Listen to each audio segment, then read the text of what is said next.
Okay, so we will start this morning with the Times Ireland edition. The front page is Declan Hannon in Limerick. It looks like that's outside the train station. They obviously were on an open-top bus tour and then finished at the Gaelic grounds. And that's the back page is a mirror photograph, really. It's Declan Hannon. Again, this time it is at the Gaelic grounds, from light into darkness. What an evening it must have been in Limerick. Limerick, a great sporting city, kind of, coming out of the shadows over the last while. Neville, Jose undermined by Woodward just by sitting there. The very act of sitting in his seat for 2 minutes at full time after his team had been beaten, humiliated by Brighton, by Ed Woodward, just sitting there in public, has enraged Gary Neville. Yeah, he was saying that he shouldn't have just sat there and, sulked. He should have got up, shaken the opposite chairman's hand, said, "We'll see you later on in the season," and got the hell out of there. That there is a common thought now that Ed Woodward is very much trying to make a point by just sitting there. It's amazing. I wish I had the power that if I could just sit there, people will talk about it. And people talking about me just sitting there makes back page headlines. I wish I was that powerful. Ed Woodward clearly wields a lot of power these days. It's funny that Neville's so on the Jose train, isn't it? Yes, he is. I'm just trying to recall what he was actually saying last night. And so it was... Ed Woodward gave Mourinho a contract extension in January. He had to buy him centre-backs. Alderweireld and Maguire would have been good options. If that cost 120 million, that's what you have to do. Neville said there was a rift between Mourinho and his boss. From a board perspective, it's been messy these last 2 weeks. I think of the briefing that Ed Woodward gave journalists about why United were not going to spend any more money the day before the Leicester game, which undermines Jose Mourinho. I mean, that is a fair point, actually. So maybe he's not so much I think it's just a train of logic. That being said, there was a lot of love for Jose, or maybe just a lot of disrespect for Ed Woodward in that studio last night, because Jamie Carragher was on saying that this will be the worst moment in Manchester United's season, that they will never be as bad as they were on Sunday. Manchester United will still, over the course of the season, be one of the best defences in the Premier League. And you do wonder if cracks were starting to show at the weekend. Like, I'm pretty sure a lot of people were saying that Eric Bailly and Victor Lindelof are not the way forward. Like, can you trust Jones and Smalling to step into that void and suddenly turn them into one of the Premier League's best defences? I'm not so sure, but there was a degree of certainty with the way Jamie Carragher was saying that last night. There's a story in all the papers today. Shamrock Rovers and Manchester City have agreed a deal of €400,000 for Gavin Bazunu. Pro 14 chief plays down final fears. So Martin Anai, the chief executive of Pro 14 Championship, insisted yesterday he's not concerned with security issues ahead of next year's grand final at Celtic Park, which is scheduled to take place in the same day and in the same city as the Scottish Cup final. So Rangers and Celtic will probably be at Hampden Park hours before, near Celtic Park, and they're saying that there's no security issues. I don't really think there are security issues, are there? It's not like it's the first time that Rangers and Celtic have played in a big match in Scotland and the Scottish police are like, oh wow, these sets of fans really don't like each other. Jeez, we should have got some preparation in for this. I'm trying to think what scenario would actually cause trouble. Rangers fans go on the rampage to try and attack Irish rugby fans. Leinster Munster fans. Like, come on. I mean, if the Rangers hooligans get it together to do that after the Scottish Cup final, well then you'd have to be like, well, at least you're a bit more well read than I thought. Well, while you're getting punched in the face, like, wow, this is actually a rather heartening experience. Okay, so this is not the end, it's the beginning. Kylie looks to the future as Limerick welcome home conquering heroes. There's a lot of talk about the future already with Limerick, and that's pretty amazing that they're even thinking about that as opposed to just going completely crazy. I'd say there'll be a bit of craziness and a bit of wildness for the next while. So have they gone to bed, I wonder? They were pretty fresh. Some of them were pretty fresh. The ones who were down for breakfast were pretty fresh yesterday. Well, yes, Monday's a big day though. You actually get to go home. Yeah, you've got a lot of things to do. You've got to, but now they get into their own bed last night, or perhaps not. It's like 8 AM. I would say they're still out. They often say that it's like day 2, day 3, day 4 of the All-Ireland celebrations, which are actually the best. It's when finally the madness has died down, when it's just you and the players left in a quiet corner of some pub. If there is a quiet corner in any pub in Limerick this week, I'll be very surprised. But it gets better and better and better as the week goes on, and I presume the bio clock just gets later and later and later.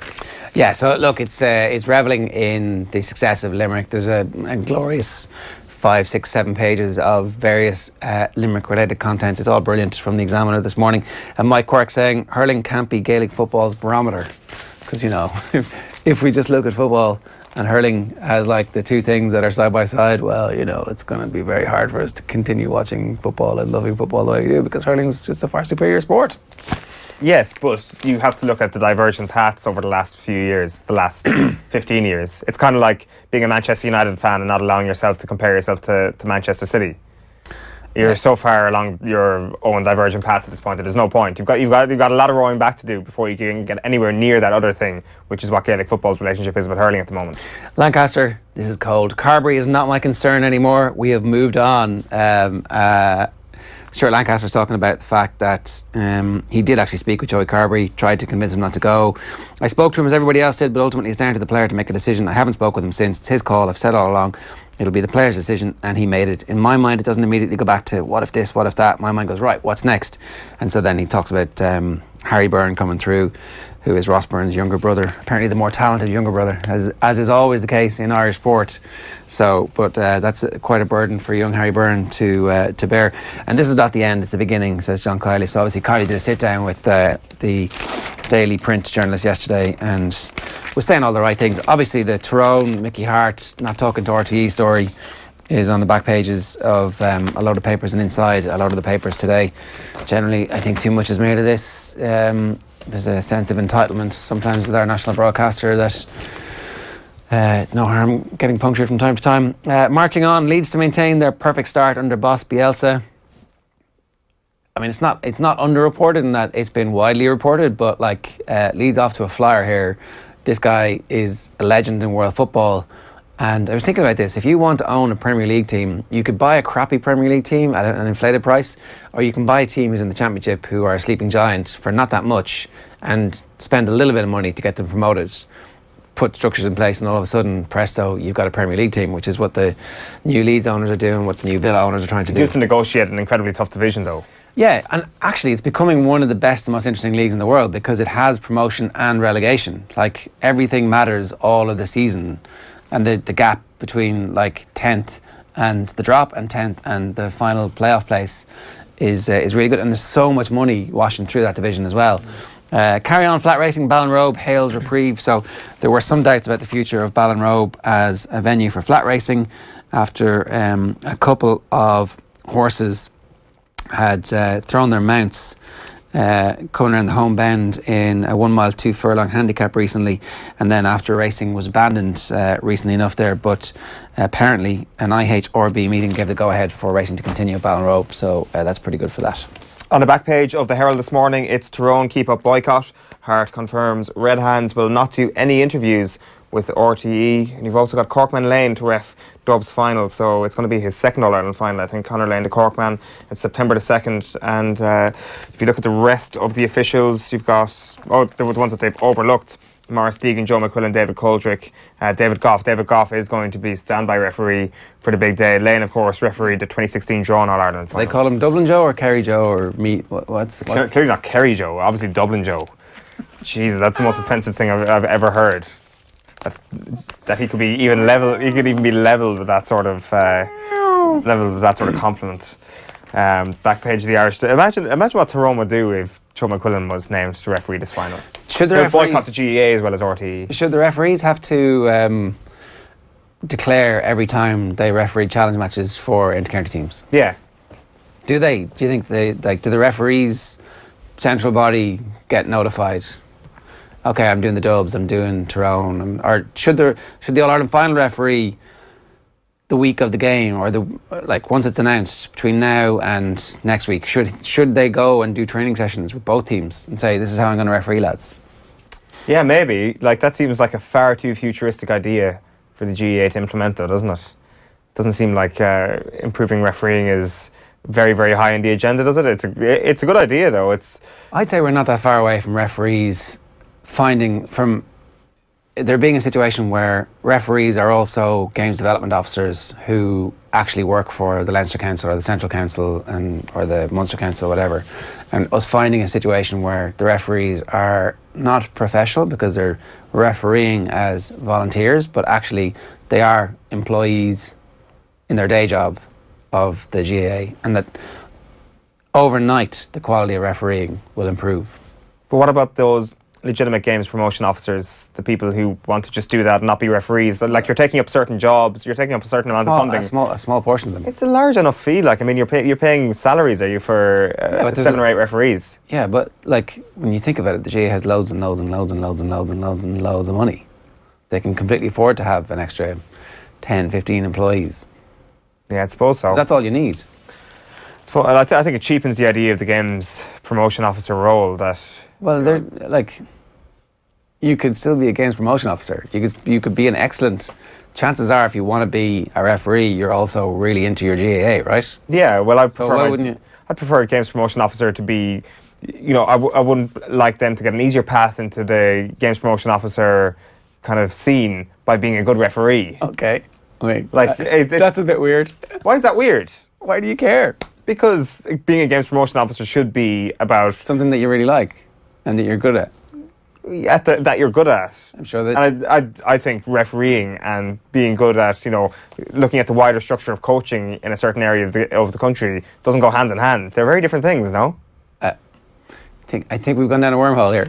Yeah, maybe we have, but I don't know. It's saying that games promotion officers and referees should be inextricably linked to this. Now that's weird. Back page of the Irish Daily Star is Klopp marks Pool's perfect start continues.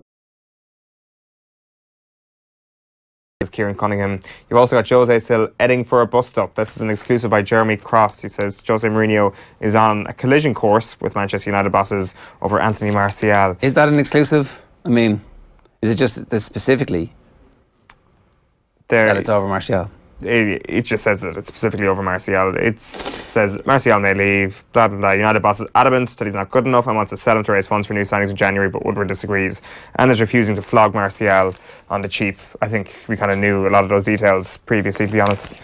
Back page of the Irish Daily Mirror is mown down. Palace in rage as Salah tumbles to win controversial little penalty and set Reds on course for vital victory. It's hard to know whether or not that was a dive last night. It seems that, given some of the coverage this morning, Salah clearly made the most of it. There's absolutely no question about it. But I think it's quite clear Milivojevic did make contact with his foot. Yeah, it's the theatrical way that he falls like an extra from a silent movie in the 20s. Could I get the Star, please? There was a headline. It's either in the Star or the Sun that I just want to get. You can. The rest on the back page of the Mirror is best yet to come. And the Irish Daily Mail then this morning is home at last. Limerick's ecstatic fans welcome back heroes of greatest All Ireland's ever won. You've also got Neville take swipe at Woodward there as well, says Chris Wheeler on the back page of the Irish Daily Mail. The Sun then is shirt hits the fan.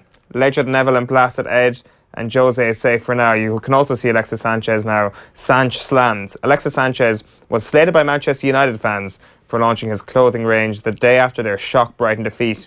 They branded him a maggot and the ultimate mercenary, as he ended up removing himself from the squad, it seemed. I mean, it's funny, one guy on Twitter calls him a maggot, and it gets widely reported. Well, it's the back page lead on the Sun. So, tab of the morning to you is Liquor Bocker Glory.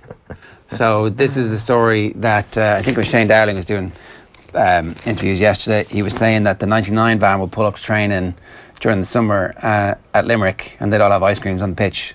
This year? Yeah. And that after every match they went out and everybody celebrated together, management and players, and that meant they could have a few pints if they wanted to, if you were a drinker or whatever, it was your own choice, but that there wasn't a drinks ban from January until December, and that he's basically saying that there was proper fun in being an eternity player as opposed to that sense of I have to make this sacrifice on behalf of me, my family, my parish, and a God I don't believe in. Like, he was like, actually, it's good cracks. I like playing inter-county hurling. That's true, because I would have thought 99 would have scuppered any All-Ireland hopes straight away. I thought a single one. One I thought would have been at the end of the season. I'm very surprised actually to hear that they had one ice cream and they managed to get out of that round robin group in Munster. Are the Armagh footballers having 99s of training, do you think? No way, they can't be. They absolutely can't be. There might be some protein, some avocado ice cream like Tom Brady has. The Daily Telegraph is this Crystal Palace story again. Crystal Palace nil Liverpool 2. Salah in dive row. Liverpool striker accused over penalty decision as Klopp's side defeat 10-man Palace. And the same thing on the back of the Guardian then. Picture perfect. Liverpool keep pace with City thanks to Milner and Mane as Wan-Bissaka sees red for battling Palace.